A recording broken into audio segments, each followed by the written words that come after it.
안녕하십니까, 닥터 비트맨입니다. 네, 리플 XRP에 관한 많은 소식들이 나왔습니다. 네, 일단 첫 번째로 이러한 소식들이 나왔습니다. 가장 오래된 태국은행 SCB 시암 커머셜 뱅크 태국이 리플 결제 서비스를 시작을 했지만, 네, 그 과정이 공식적으로 이제 인증이 되진 않았는데요. 오늘 공식적으로 인증됐다는 소식입니다. 트위터 사용자가 리플을 통한 결제 전송 서비스를 제공하는 시암 커머셜 뱅크 태국은행 웹사이트에 스냅샷을 게시했다고 합니다. 은행은 앞서 리플의 기술을 사용하겠다고 발표는 했는데요. 이 과정이 공식적으로 발표되지는 않았다고 합니다. 네, 시암 커머셜 뱅크는 XRP 커뮤니티 회원의 대화에 이어서 트위터에서 현재 리플 전송 서비스를 사용하고 있다는 사실에 동의했다고 하는데요. 리플 전송 솔루션은 곧 시암 커머셜 뱅크 태국을 통해 발표될 것이라고 말했다고 합니다. 네, 이제 시암 커머셜 뱅크는 리플의 솔루션을 통해 전송이 됩니다. 그 결과 우리는 태국에서 주류를 이루고 있다며, 게다가 XRP 암호화폐를 사용하냐는 이런 질문에 대해서 XRP의 채택은 아직까지는 확정이 된 것은 아니다. 추가 발표를 기다려야 할 것이다 라고 언급했다고 하네요. 네, 그러면서 자체 블로그 게시물에 실린 리플의 게시물에 시암 커머셜 뱅크가 멀티홉 기능이라는 새로운 기능을 사용하는 첫 번째 리플렛 고객으로 시암 커머셜 뱅크를 언급했다고 하는데, 리플의 발표는 이것과 같습니다. 시암 커머셜 뱅크는 리플렛에서 네트워크상의 다른 금융기관을 대신하여 무마찰 결제를 가능하게 하는 멀티홉이라는 핵심 기능을 개척한 최초의 금융기관이 될 것이라며, 이를 통해 금융기관 간에 직접 1대1 연결을 통해 결제할 필요가 없어진다. 네, 이렇게 결제가 더욱더 간편해진다 라며 기사가 마무리되고 있습니다. 네, 또 XRP에 관한 소식입니다. 모질라 수석 웹 개발자가 XRP 기반 콘텐츠 플랫폼 테스트에 성공했다라는 기사입니다. 암호화폐 전문 미디어 투데이 거제트죠. 유명 웹 브라우저 파이어폭스의 개발사 모질라의 수석 웹 개발자인 데이비드 월시가 XRP 기반 콘텐츠 플랫폼 코일 시범 운영에 성공했다고 합니다. 코일은 XRP 오픈소스 인터레저 프로토콜을 기반으로 한 플랫폼인데요. 이용자는 XRP나 달러로 콘텐츠 제작자에게 비용을 지급하고 서비스를 이렇게 즐길 수가 있다고 합니다. 코일은 리플의 전 CTO이자 XRP 오픈소스 인터레저 프로토콜 창시자 스테판 토마스가 개발을 했다고 합니다. 네, 또 리플에 관한 소식입니다. 굉장히 많이 나왔죠. 리플이 사우디아라비아에서 인도까지 새로운 송금 통로를 공식 발표한다고 합니다.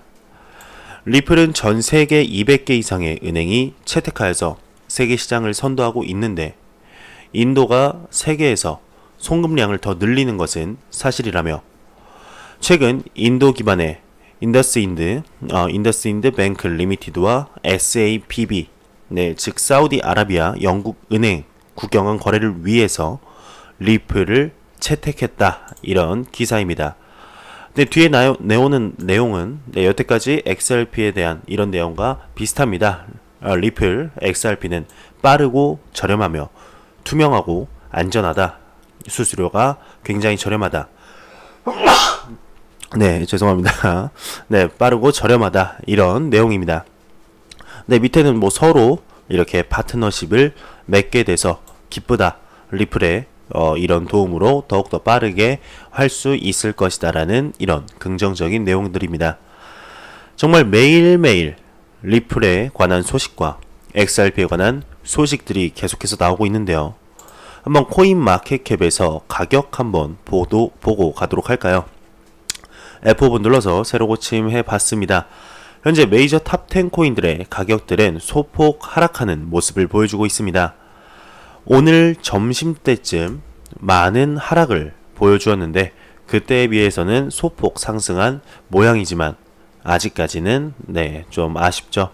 어제에 이어서 오늘도 추가적으로 하락을 하는 모습을 볼 수가 있네요. 참 아쉽습니다. 지금 암호화폐 시장이 보여주는 호재들에 비해서 현재는 참 많이 가치 절하되어 있다, 저평가되어 있다 라고 보면 될 것 같습니다. 지금 암호화폐 시장 정말 건강하게 움직이고는 있지만 아직까지는 기대 심리라든지 이런 심리적인 요인에 의해서 좌지우지 되는 게 아닌가 싶습니다. 지금 이런 하락이 어서 하루빨리 끝나고 암호화폐 시장의 대상승장으로 가는 발판이 되었으면 좋겠습니다.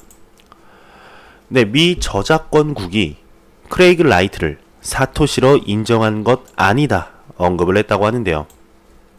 미 저작권국 측에서 크레이그 라이트에게 비트코인 100서 저작권 등록증을 발급한 것이 그를 비트코인 창시자로 인정한 것은 아니라고 공식적으로 밝혔다고 합니다. 전일 라이트가 저작권국으로부터 2008년 비트코인 100서와 비트코인 초기 코드 저작권 등록증을 발급받았다는 소식이 전해진 뒤에 암호화폐 업계에서는 그가 정말 비트코인을 발명한 사토시 나카모토인가를 둘러싸고 큰 논란이 일고 있다고 하는데요. 코인데스크에 따르게 되면 저작권국은 보도 자료를 통해 일반적으로는 저작권국이 등록 신청을 받는 경우 신청인이 제출된 자료에 기술된 내용이 사실임을 확인한다는데 저작권국은 기술된 어떤 내용에 대해서도 진실인지 조사하지 않았다고 밝혔다고 하네요. 그러면서 저작권국은 또 가명으로 등록된 작품의 경우 저작권국 신청인과 가명을 사용한 저자 간 입증 가능한 연관성이 있는지 조사하지 않는다며 미국 정부기관이 비트코인 100서 저작권 관련 이례적으로 입장을 표명한 것은 자신들이 자칫 라이트를 사토시 죄송합니다. 섞였네요. 사토시 나카모토로 공식 인정한 듯한 오해를 불식시키기 위함으로 해석이 된다고 하고 있습니다. 일부에선 미 저작권국 비트코인 100서 저작권 등록증 발급을 놓고 미 정부가 크레이그를 사토시 나카모토로 공식 인정했다는 주장을 펴고 있다면서 기사가 마무리되고 있습니다.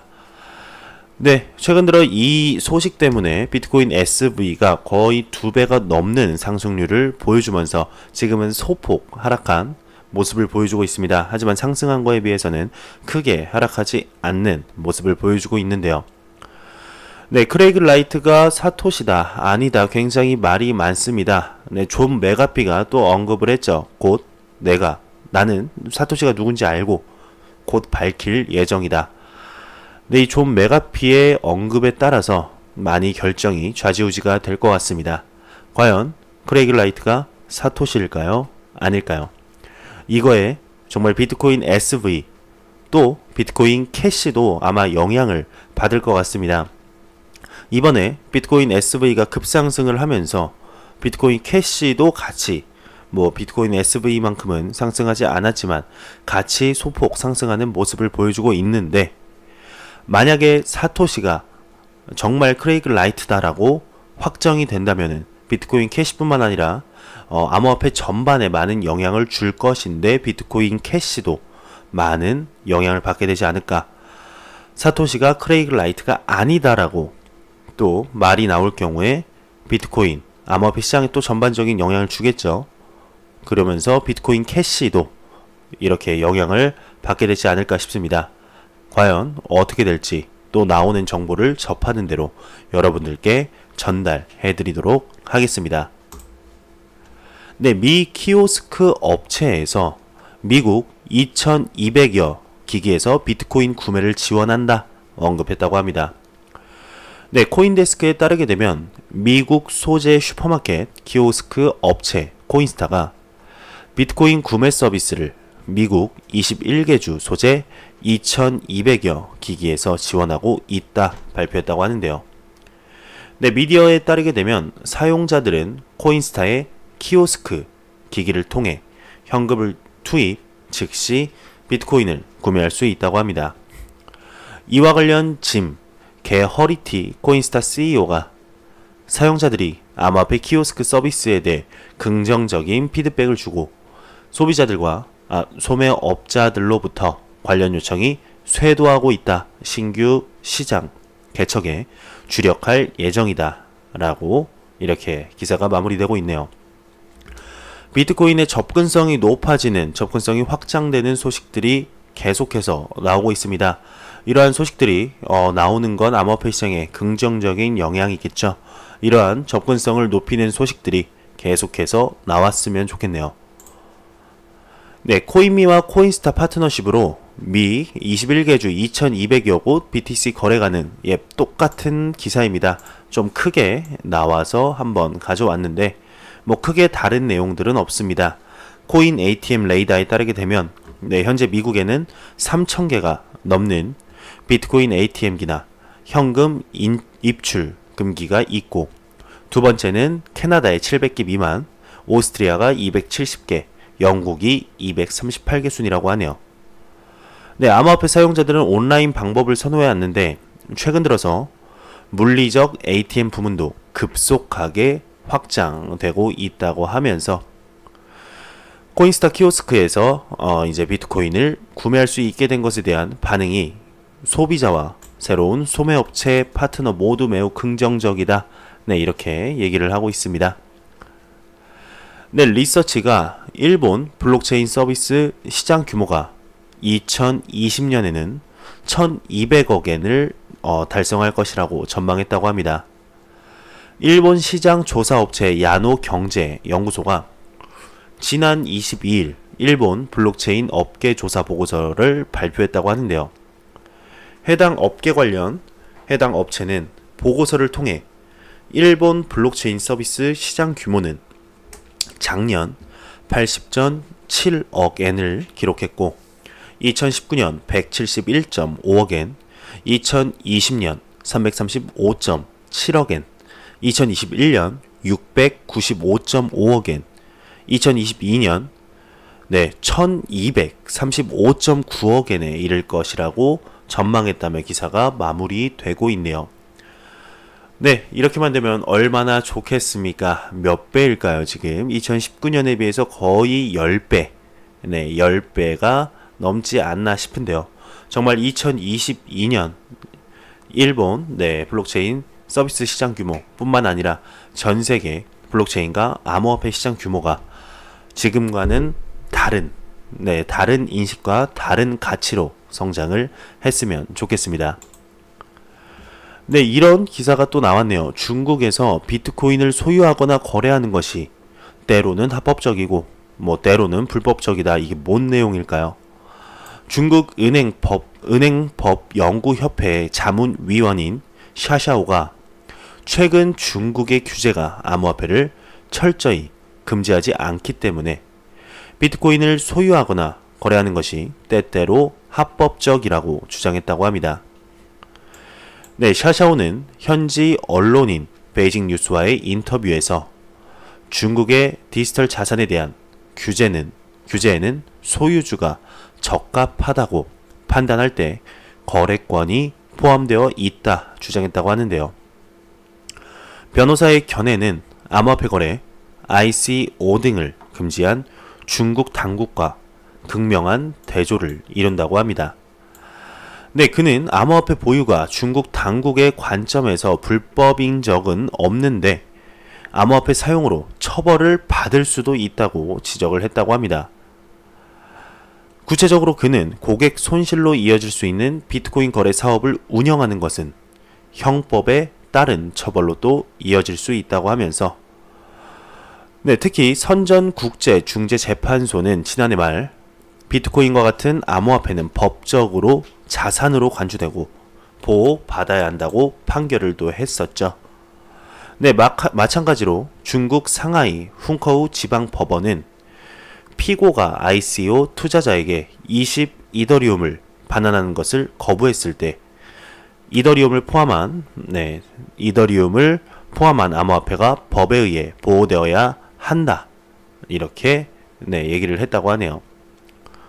샤샤오는 개인들 사이에 이따금씩 교환 혹은 그 이상이라고 볼 수 있는 것의 기준을 구체적으로 말하지도 않았고 구체적인 어떤 수치를 가리키지도 않았다고 주장했다면서 올해 초 중국 정부가 이제 중국의 모든 암호화폐를 채굴, 금지할 것이라고 보고되었다며 투자자들의 비트코인 같은 암호화폐에 대한 관심이 점점 높아지고 있어 일부에서는 최근 비트코인이 8,000달러 선을 돌파한 것은 중국 투자자들의 도움이 크다라고 믿고 있다며 기사가 마무리되고 있습니다.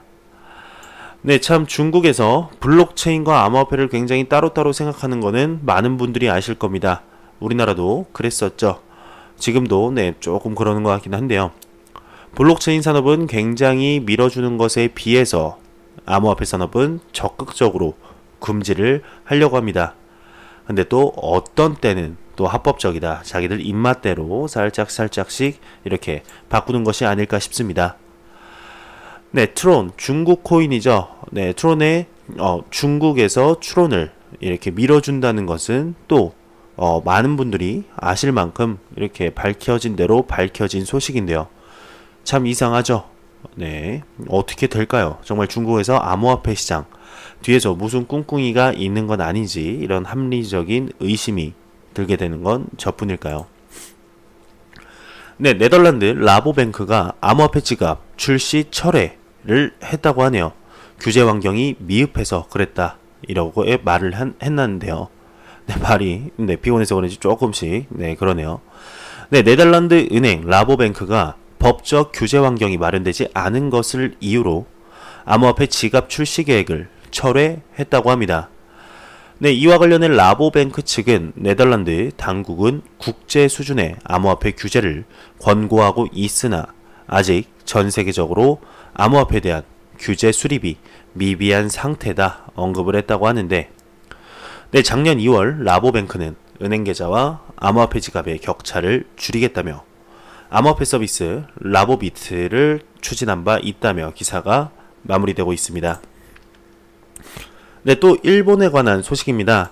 일본에 관한 소식이 나오면 10개 중 8, 9개는 좋은 소식이죠. 일본의 암호화폐 거래소가 지난 2달 동안 신규 계좌 개설이 200%가 증가했다고 합니다. 우리나라는 지금 신규 계좌 개설이 안 되고 있는 상황이죠. 일본의 암호화폐 거래소는 지난 2달 동안 신규 계좌 개설이 200% 증가했다고 코인텔레그래프가 보도했다고 합니다.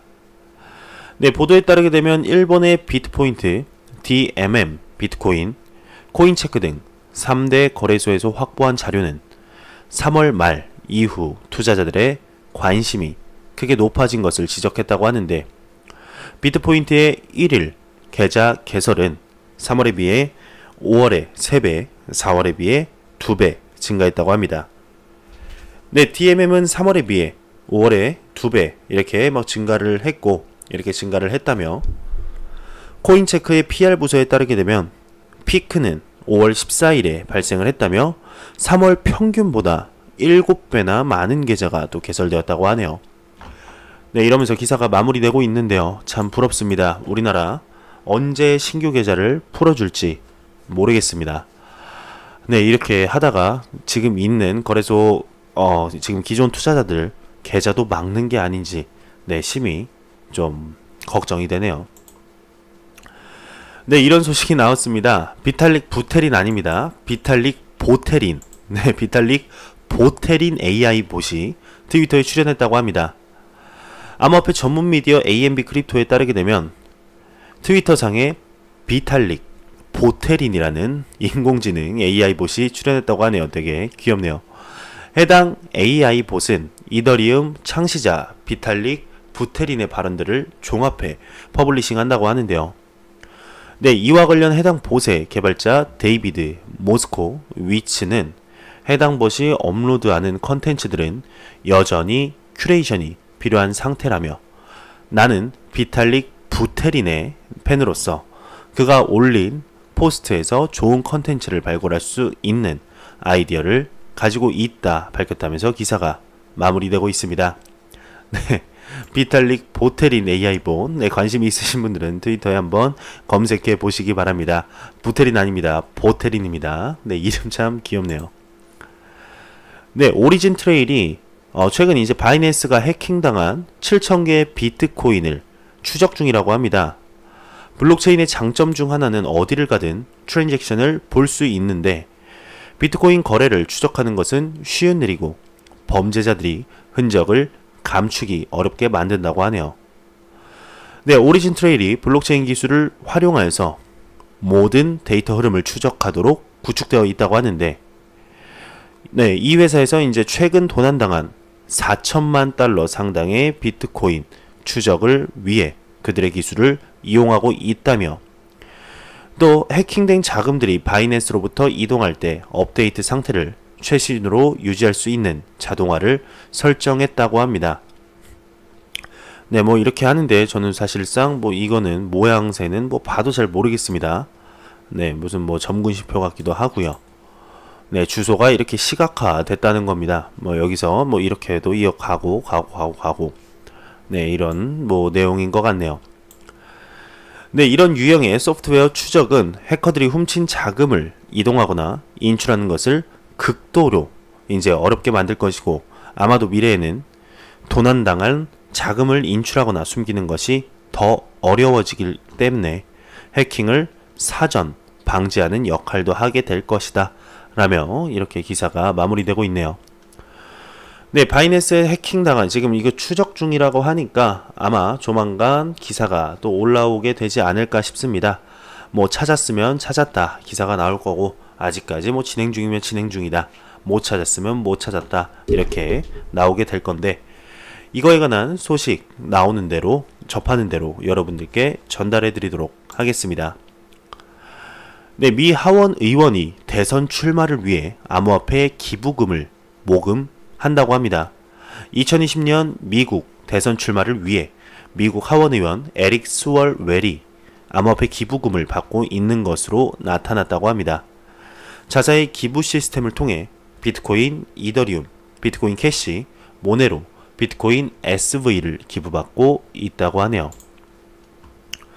네, 다중통화 스펜드 월렛이 애플페이 통합 완료를 했다고 합니다.